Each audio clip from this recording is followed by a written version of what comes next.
Guys 1 महिना अगाडि मैले औषधि हाल्दै आलु रोपेको।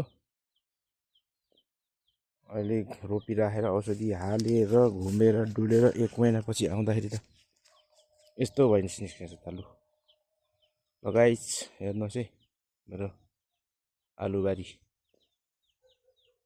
यस्तो झकास भएछ। यो आलुबारीमा चाहिँ अब आलु रोपेको यहाँ है।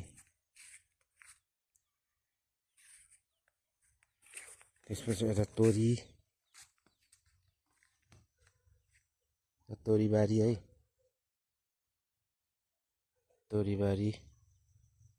तोरी पनि पाक्ने बेला पाक्न सुरु गर्दैछ। यसपछि तपाईँको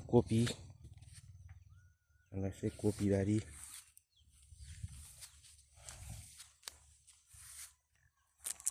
मुलाबारी